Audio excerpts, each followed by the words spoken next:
आजकल एआई इतनी तेज़ी से बढ़ रहा है कि हमारा दिमाग उसे समझ भी नहीं पा रहा है। हम चीज़ों को प्रोसेस ही कर रहे होते हैं कि नई डेवलपमेंट्स हो जाती हैं। और जब भी कोई नई टेक्नोलॉजी आती है तो वो अपने साथ अच्छी और बुरी चीज़ें दोनों लाती है।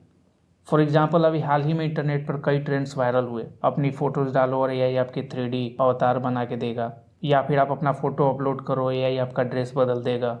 और हम हंसते खेलते अपनी हाई क्वालिटी फ़ोटोज़ इन ऐप्स को दे देते हैं। पर क्या आपने कभी सोचा है कि ये एआई इन फ़ोटोज़ के साथ करता क्या है? ये सिर्फ एक फ़ोटो नहीं है, ये आपकी डिजिटल आइडेंटिटी है जो आपने अनजाने में किसी के हाथ में दे दी है। बहुत लोग सोचते हैं कि एक फ़ोटो अपलोड करने से क्या ही हो जाएगा, मेरी फ़ोटोज़ तो ऑलरेडी इंस्टाग्राम और फेसबुक पर पहले से ही है, तो एआई को देने में क्या बुराई है।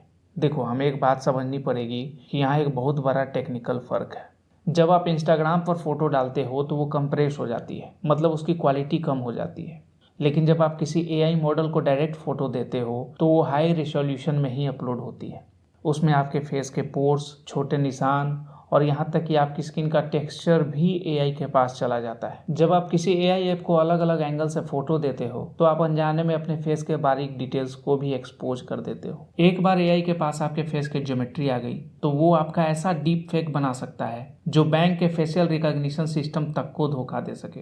डीप फेक के पीछे एक सिस्टम काम करता है जिसे गैन कहते हैं। इसमें दो एआई मॉडल्स होते हैं, जनरेटर जो नकली इमेजेस या वीडियो बनाता है, डिस्क्रिमिनेटर जो उस नकली इमेज में गलतियां निकालता है। ये दोनों आपस में तब तक लड़ते रहते हैं जब तक जनरेटर इतना परफेक्ट वीडियो ना बना ले कि डिस्क्रिमिनेटर भी धोखा खा जाए। इसी वजह से आज एआई किसी भी आवाज़, फेस एक्सप्रेशंस और बॉडी लैंग्वेज को 99% एक्यूरेसी के साथ कॉपी कर लेता है। लेकिन बात सिर्फ ये नहीं है कि एआई सिर्फ आपके डीप फेक वीडियोज़, ऑडियोज़ या फिर फोटोज़ ही बनाता है। एक और बहुत ही सीरियस प्रॉब्लम है जिसके बारे में हम ज़्यादा नहीं सोचते, वो है मेटा डेटा। जब आप अपनी फ़ोटोज़ क्लिक करते हो तो ओरिजिनल फ़ोटोज़ के साथ उसकी जीपीएस लोकेशन, कैमरा सेटिंग्स और एग्जैक्ट टाइम छुपा होता है। सोशल मीडिया प्लेटफॉर्म्स तो अपलोड के टाइम इस मेटा डेटा को डिलीट कर देते हैं, लेकिन एआई ऐप्स ये सारा डेटा सेव कर लेते हैं। उन्हें पता होता है कि आपने वो फ़ोटो कब, कहाँ और किस हालात में खींची थी। गूगल या चैट जीपीटी जैसे बड़े नाम आपकी डेटा को फिर भी संभाल कर इस्तेमाल करते हैं। अगर वो आपका डेटा का मिसयूज़ भी करेंगे तो उससे आपके पर्सनल लाइफ पर कोई खास असर नहीं पड़ेगा। ऐसा इसलिए नहीं है कि वो दूध के दूल्हे हैं या उनको आपसे कोई हमदर्दी है, बल्कि उनकी कंपनी अरबों डॉलर्स की है। इनके जैसे बड़े टेक जाइंट सरकार की नज़र में रहते हैं। उनकी एक गलती उनके बिलियन डॉलर्स एम्पायर को ख़त्म कर सकती है।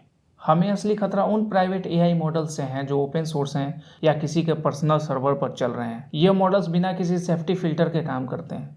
इनका इस्तेमाल करके कोई भी आपकी आवाज़ या फिर चेहरे का इस्तेमाल किसी बड़ी साजिश या फ्रॉड के लिए कर सकता है। देखो, टेक्नोलॉजी बुरी नहीं होती है, लेकिन उसकी समझ होना बहुत ज़रूरी है।